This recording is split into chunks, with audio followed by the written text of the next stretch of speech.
The first week felt like a dare from the universe. New project, impossible deadline, and him precision dressed like a person. A jawline that could slice through excuses, and a gaze that made air feel warmer than office lighting had the right to allow. He walked into the meeting with a confidence that read like an accusation. Prove you belong here. Words were measured like currency, but his always landed with interest. Mine did too. The conference room turned into a boxing ring, glass walls reflecting back two people pretending to argue about strategy while arguing secretly about control. He interrupted once, then again, a third time, and the number lodged under the skin like a splinter. Every retort sharpened the next. Every chart he slid across the table felt like a challenge to breathe cleaner, think faster, stand taller. The team pretended to focus on slides. They knew the sound of heat when it crackled. So did the fluorescent bulbs, so did the water glasses, sweating cold on wood while two voices heated everything else. He called a plan efficient. The word tasted like cardboard in the mouth. Efficient misses the music of a risk. Efficient wins the sprint and loses the race that matters. The one that reaches hearts and opens wallets because something brave stood there first. He smiled at the pushback, slow and knowing, as if welcoming the storm and tasting the rain before it fell. That smile became a map, an enemy's map, yes, but a map just the same, and no one looks at a map without wondering where it might lead. Days stacked like files, meetings multiplied, long emails replaced sleep. There is a delicate pressure that lives behind the eyes when hunger meets ambition. It hummed constantly. He hummed with it, too. Deadlines stitched us together in a harsh thread. The first coffee was courtesy, the second strategic, the third survival, the fourth something else. His hand brushed the paper cup to pass it along, and suddenly the room held breath. Nothing happened, not technically, but everything important did. Arguments became choreography. He'd step forward with numbers. I'd counter with story. He'd tighten the scope. I'd widen the lens. He'd say risk, and I'd hear fear. I'd say vision, and he'd hear reckless. Once, words sharpened too much and came out like knives. Silence followed, the kind of silence that feels like a bruise forming. He looked down, flexed his jaw, and then offered something half like an apology and half like a bridge. Maybe the risk is the point. The sentence rearranged the furniture inside the chest. The bruise faded. The bridge held. A Thursday bled into evening until the office emptied out. The city glowed in floor, dishealing reflections, ruby tail lights, amber windows, the slow pulse of a skyline that never sleeps. The printer clicked in the distance. Air vents whispered. He stood by the whiteboard, sleeves pushed up, a constellation of marker notes behind him.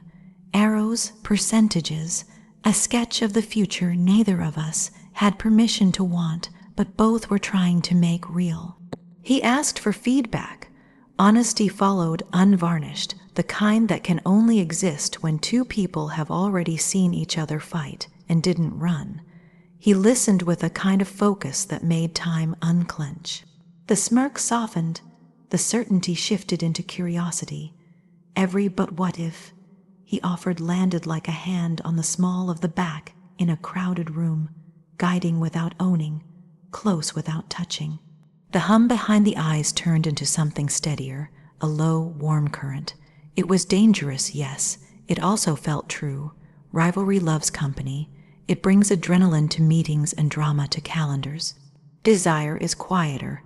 It sits in the corner taking notes until suddenly it knows more about you than you meant to tell. The first proof of it wasn't a sentence. It was a pause. He paused before interrupting. Looked instead, chose to let words unfold to the end. Respect is a room with windows. Air moves differently there. The whiteboard markers squeaked. The city breathed. The line between hate and something else thinned until a fingertip could pull it apart. There were days he won. Strategy landed exactly where he said it would, the market answering in numbers that smiled back. There were days I won. Story warmed cold data until the pitch felt inevitable. On those days, pride sat beside the hunger and didn't argue. And then there were days we both lost, tired, frayed, wrong about something loud and obvious. Those days matter. Those days teach the shape of trust. He stayed late anyway. I stayed too. Two stubborn people in an office that learned our names by the weight of our footsteps after 9. A storm rolled through one evening, rain hammering glass, the kind of downpour that makes even cities sound like oceans.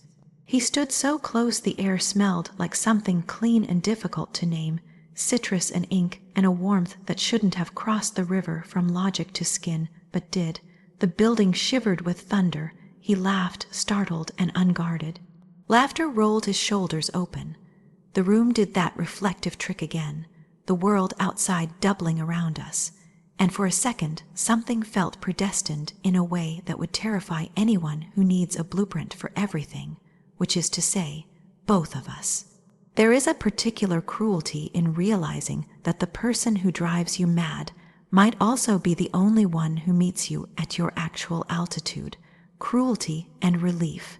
Those two hold hands more often than people admit. Relief, because finally someone understands the language of unslept nights and pages of edits. The ache of wanting to be proud not once but daily. Cruelty, because now losing them would feel like losing a part of the spine. Enemies make simple exits. Equals do not. He asked once why the pushback always came like lightning. The honest answer, lightning is a way to hide a heartbeat. It's easier to be bright and loud than to confess that a voice shakes for reasons that have nothing to do with fear of failure. He studied that, quiet, and nodded like someone who hears music others can't. After that, our arguments lowered their volume and raised their stakes. Fewer theatrics, more truth. No one teaches this. The body learns on its own. The elevator ride one night stretched long, those chrome walls turning us into 3 of ourselves, each pair of eyes avoiding the other pairs, each heartbeat pretending it had somewhere else to be. When the doors opened, rain, lacquered streets waited. He offered an umbrella with the awkward gallantry of someone who only practices kindness when no one is watching.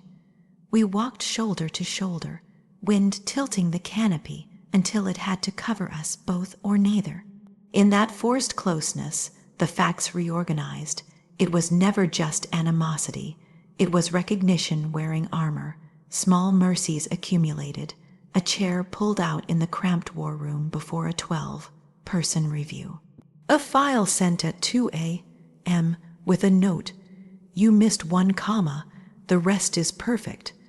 A text after a brutal call. They'll catch up. You're ahead. That last message burned and healed at once, like an antiseptic that understands both hurt and cure. He didn't try to limit the sky. He wanted a bigger one. It's impossible not to fall a little for someone who hands over horizon like that. Still, pride is a soldier with old orders. It kept stepping forward. The first time our hands almost touched across the table, reaching for the same pen, fingertips grazing. The soldier shouted retreat, but the body memorizes warmth even while backing away. The absence afterward felt like a missed flight you didn't know you'd booked. All day, words faltered. All night, the city whispered a language that sounded like yes. The project's first major win arrived with numbers that could make a boardroom stand. We watched the dashboard tip into green and then greener, watched the graph do that exhilarating climb, and something inside surrendered an old fear. He exhaled, tired and shining. The grin returned, smaller, realer. He reached out, not to claim, not to crowd, but to anchor the moment between 2 people who built it. Fingers closed around the same pen again. This time, neither moved away. No kiss, not yet. The office remained a place of glass and rules, and the story we were writing demanded patience over fireworks. But the gravity had tilted. The arguments that followed carried tenderness under their teeth. Heated, yes, beautifully so, but the heat changed from a match to a hearth. Rivals no longer, not quite lovers. something more precise and more impossible. Two storms learning the same sky. A late night bled into dawn once, the skyline turning softer shades, the city's edges blurring as if the morning were painting over the world with gentleness. He fell asleep in a chair for 5 minutes, chin tilted toward the ceiling, the posture of someone who fights and has finally briefly allowed peace. The tenderness that flooded the room had no agenda. It just stood there, hand to heart, grateful for the proof that a person who challenges can also be the one who rests you. Hate had been a costume tailored to protect everything tender. Desire brought scissors.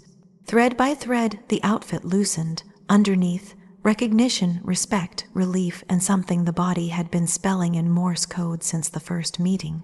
Stay, not for convenience, not for advantage. Stay, because the mind never learned this language, and the heart speaks it fluently. By the time the sun burned through the windows and the city shook itself awake, the truth stood between us without shame. Every fight had been a flare sent up from a shore neither of us dared land on yet. The light had always been a guide. The heat had always been home. And suddenly, fighting feelings felt like losing a future already calling by name. The office lights hummed their low electric song, that tired glow that never changes no matter the hour. Papers lay scattered across the long table, the smell of ink and coffee staining the air. Outside, the city had folded itself into silence, only the occasional car whispering past, the rain making quiet trails down the windows. It wasn't supposed to be this late. It wasn't supposed to be just the two of us left behind. But there we were, surrounded by empty chairs and the faint echo of everything we'd said before the arguments, the competition, the words thrown like stones that somehow built a bridge instead of breaking one. He stood by the window, sleeves rolled, tie loosened, the kind of posture that looked both tired and alive. The moonlight carved his outline into something softer than I'd ever seen. For once, there was no tension in the air, no battle of ideas, no audience to impress. Only the quiet hum of the city below and the pulse that felt too loud inside the chest. When he turned, his eyes caught mine, not sharp like usual, not defensive, just real, and that simple look undid something I didn't know was tightly wound. Words came slower that night, stripped of armor. He asked about a dream once mentioned in passing, about a place by the sea I used to talk about. The way he remembered surprised me. He spoke about his own, not the kind of dream you write on a whiteboard, but the kind you keep hidden behind sarcasm. Every confession sounded like a truth we'd both been holding back because pride is easier than honesty. For the first time, we were talking, not trying to win.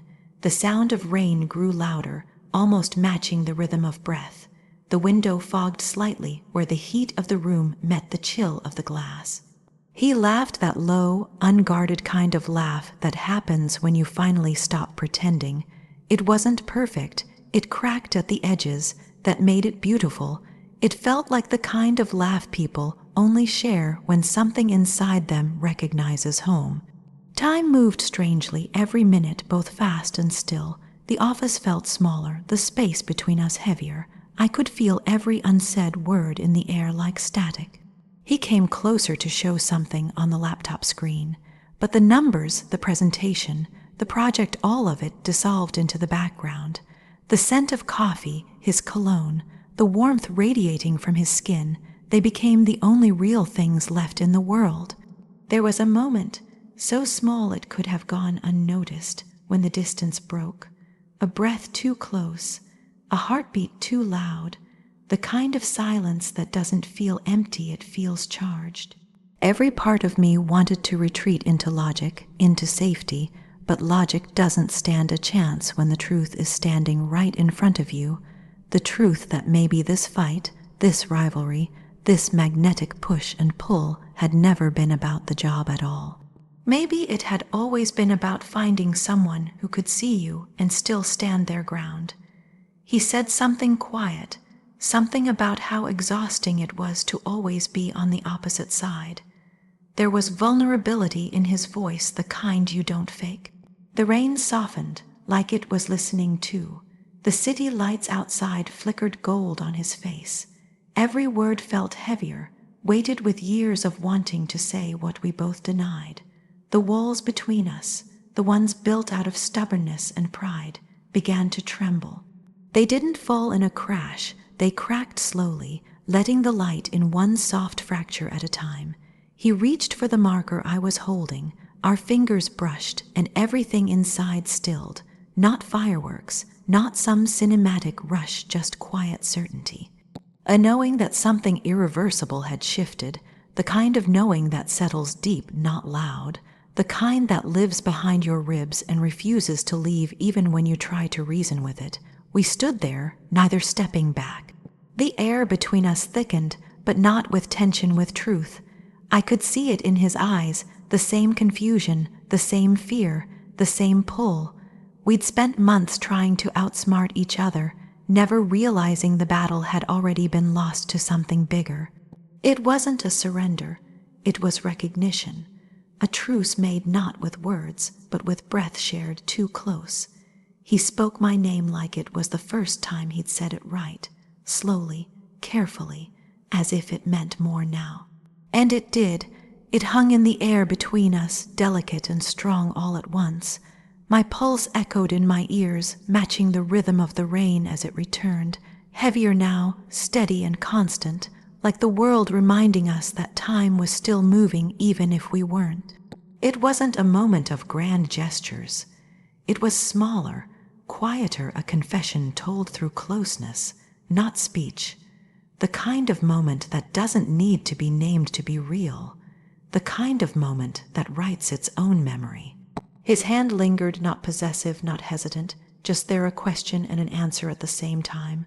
A silent agreement that whatever this was, it had been waiting, patient and inevitable.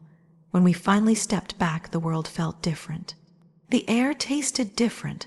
The walls looked the same, but they weren't. They had absorbed something sacred, a secret, maybe, a shift. The arguments of tomorrow could wait. Tonight, something softer had won. Not in a way that erased the fire, but in a way that gave it meaning. He walked me to the elevator, neither of us saying what was written all over our faces. The quiet was comfortable now, no longer filled with things unsaid, but with things understood. The elevator doors reflected us side by side, the enemies who weren't enemies anymore, the colleagues who had somehow crossed into something deeper without meaning to. The doors closed slowly, the reflection split, and for a heartbeat, I wished time would pause right there. Outside, the rain had turned into a mist that wrapped around everything gently. The city was alive again, lights flickering, cars whispering, the air carrying the scent of something new. That night didn't end with promises or declarations. It ended with a look, one that said everything language never could. And in that look lived the truth neither of us could deny anymore. Something real had finally found its way through the cracks. Falling wasn't planned. It happened the way rain begins quietly, then all at once. It started with little moments that didn't look like love, at least not yet. A glance that lingered too long in a meeting, a silence that felt heavy with words neither dared to say, 1,000 small hesitations disguised as boundaries. Pride became a shield, and it was held tight, too tight, because once something starts to matter that deeply, admitting it feels like surrendering control, and surrender can be terrifying. Every day became a dance between wanting to be near and needing to pull away. The arguments had softened after that night, replaced by something unspoken but undeniably alive. There were smiles now, almost shy, where once there had been smirks. Compliments slipped into conversations disguised as jokes. The rhythm between us changed, but neither dared to name it. Pride whispered that naming it would make it real, and real things come with consequences. Work gave us excuses to stay close, deadlines, presentations, last-minute edits that stretched long into the evening. It was easier to pretend that was the reason for the proximity. The truth lived beneath it, beating steadily like a second heart. the way his voice softened when the office emptied, the way his laughter filled the spaces where silence used to be sharp, the way every casual brush of his hand made the air feel charged. The battle wasn't with him. It was with everything inside trying not to fall. There were days of defiance, days where the distance was rebuilt, brick by brick, out of fear. Meetings where the tone turned colder on purpose. Emails that avoided warmth. Simple words like good morning turned into polite nods because anything more might sound like confession. The more the mind tried to escape, the closer the heart leaned in. Logic became a liar, whispering that this couldn't be love, that it was distraction, confusion, a passing intensity mistaken for something deeper. But love doesn't ask to be logical.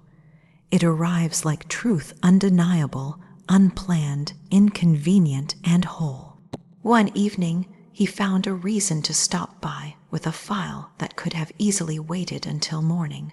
The lights were dim, the city outside already sinking into the rhythm of night. The air between us thickened with everything left unsaid. He stood there with the folder in hand, but the conversation drifted somewhere else entirely. Small talk turned into stories, and stories turned into confessions. He spoke about mistakes, regrets, dreams too fragile to share in daylight. Every word cracked something open, and in that quiet room, the armor finally felt too heavy to wear. There's a kind of silence that happens before surrender, not absence of sound, but the moment the heart admits what the mind has been denying. It was there, thick and alive, wrapping around every breath. Pride screamed to step back, to protect what was left of control, but something deeper pulled forward. The closeness was no longer a question, it was gravity. Every step back felt like lying, and lying had started to hurt more than falling ever could. The first touch wasn't dramatic, it was accidental, hesitant, almost scared. Fingers brushed against the back of a hand, and it felt like an entire world paused to watch. The pulse betrayed everything, the shaking, the quick breath, the awareness that this was the point of no return. For a second, the room felt suspended between what was and what could be. The choice wasn't made by thought, it was made by truth. Pride loosened its grip. Surrender didn't feel like defeat anymore. It felt like peace. After that, nothing looked the same. Every shared look carried history. Every laugh carried warmth that couldn't be hidden anymore. Yet, the world outside stayed the same deadlines, colleagues, rules. And so began the quiet battle between the desire to protect what was growing and the fear of losing everything else. There were days when words were short and eyes avoided each other, as if pretending indifference could undo the knowing, but it never did. The truth only grew louder in silence. He became the thought that lingered even when the workday ended. The face that appeared in every song, every city light reflection, every small pause in conversation. Love didn't demand attention. It simply existed, constant, steady, impossible to ignore. Pride still tried to reason it away, to build walls out of logic and distance, but the walls kept crumbling under the weight of emotion, too real to contain. The first real argument after that shift wasn't about work. It was about the fear of what was happening. Anger filled the room, not because of hate, but because of helplessness. Words were thrown, sharp and trembling, both trying to prove that it was safer to stay apart. But even as the anger rose, eyes betrayed everything. The emotion wasn't fury, it was longing wearing a mask. When the shouting stopped, silence came like an exhale, heavy and forgiving. That night, something inside both of us broke open completely. Love rarely asks for perfection. It asks for honesty, and honesty is messy. There were nights of confusion, of tears without reason, of pushing away only to fall back harder. It wasn't a smooth fall, it was jagged and raw, but it was real. Every fear, every hesitation, every unspoken apology became a part of the story. It wasn't about winning anymore. It was about learning how to be brave enough to lose control, to lose pride, to lose the illusion of safety for something truer. He began to understand without words. A single glance could stop the noise. A touch could calm the storm that pride once fueled. It wasn't grand gestures that built this love. It was the small moments, the quiet cups of coffee shared before sunrise, the gentle reassurance after hard days, the way his laughter always arrived right when the world felt too heavy. Love became less of a battlefield and more of a sanctuary, but the memory of the fight remained. It made the peace stronger. Sometimes surrender doesn't mean giving up. It means giving in to the pull, to the truth, to the connection that was always meant to be. The heart doesn't care for timelines or definitions. It only recognizes what belongs, and once belonging is felt, there's no going back to pretending. So the battle between pride and surrender never really ended. It simply changed shape. Pride learned to rest, surrender learned to speak, and love, quiet, deep, unashamed, found its way through both, turning what once felt like rivalry into something sacred. The mind may have tried to resist, but the heart had already chosen. And in that choice, everything finally made sense. The days after the storm carried a different kind of quiet, not the tense hush that used to stalk the halls after a fight, but a steady calm like the building itself had found its breath. Meetings still happened, deadlines still loomed, the city still pulsed beyond the glass as if nothing had changed, yet everything had. The space between two stubborn people no longer crackled with the need to win. It glowed with the need to understand. He learned to pause before pushing a point. That small pause changed everything. In it lived a question. What's the feeling underneath the argument? Numbers still mattered, but the person across the table mattered more. The mind that once held counters like blades began to hold them like tools, offered and received without drawing blood. The shift felt almost unreal at first, as if a body trained for battle had to relearn how to stand without armor.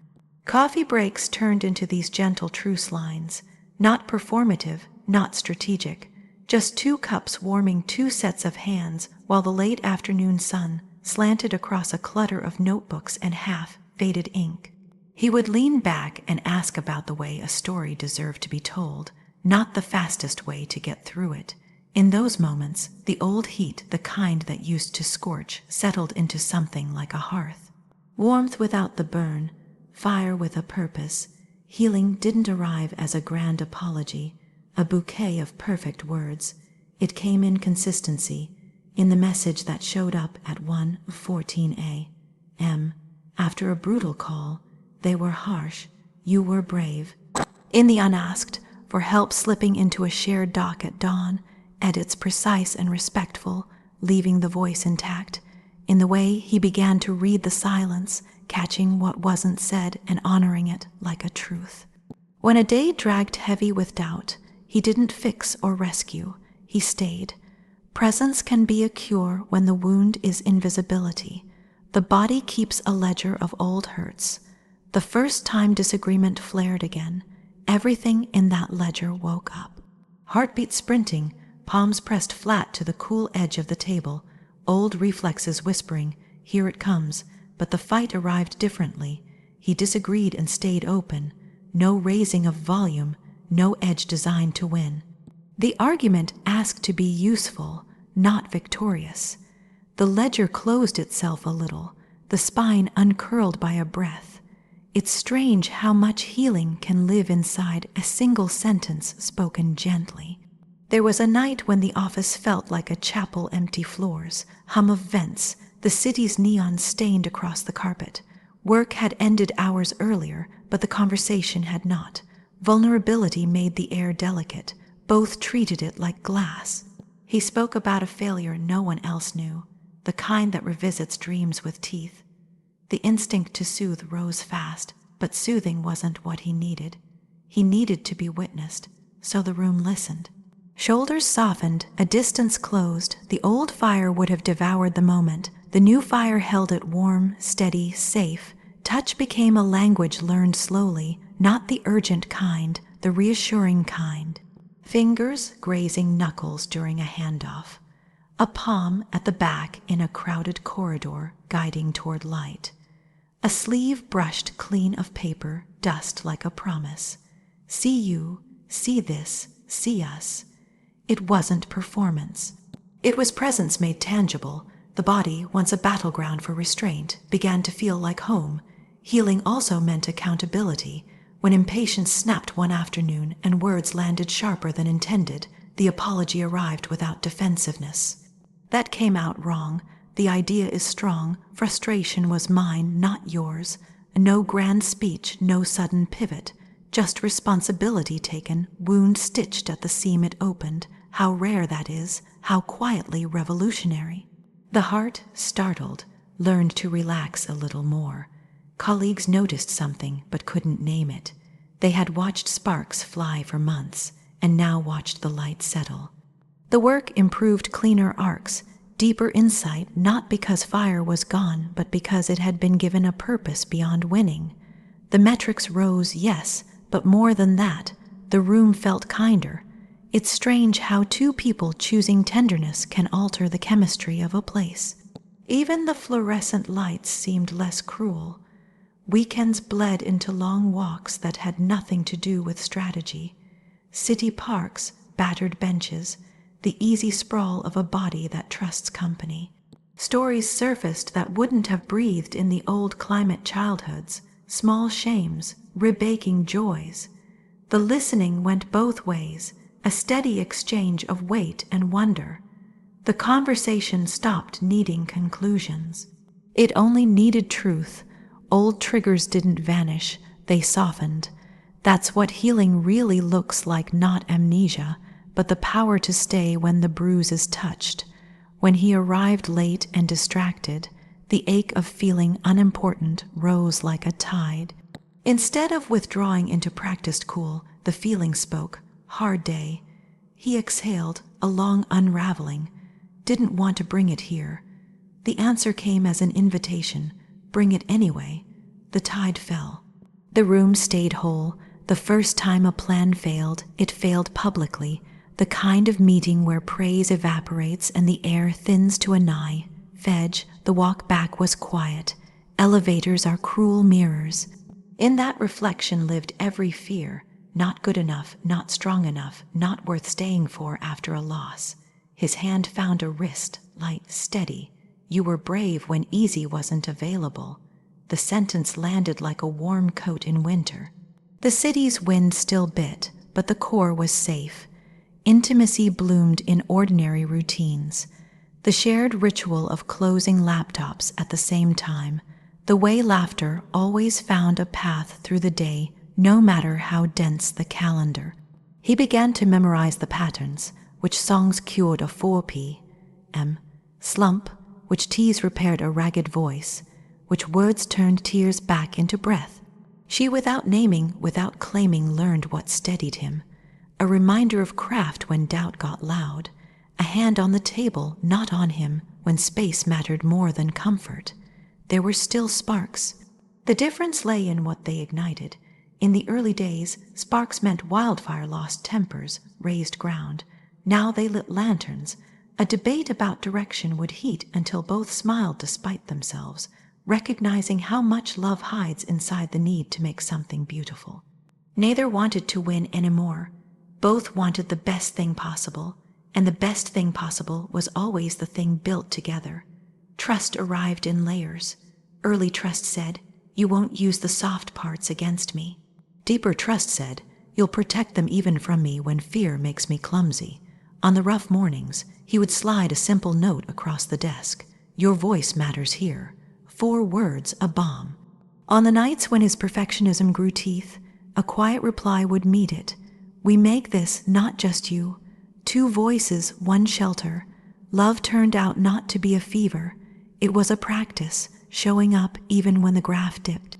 Choosing curiosity, especially when annoyance begged to be loud. Keeping the room warm. Honoring the work while never sacrificing the person doing it. The heat that once burned now baked bread, so to speak nourishment out of fire. Arguments didn't disappear, they matured.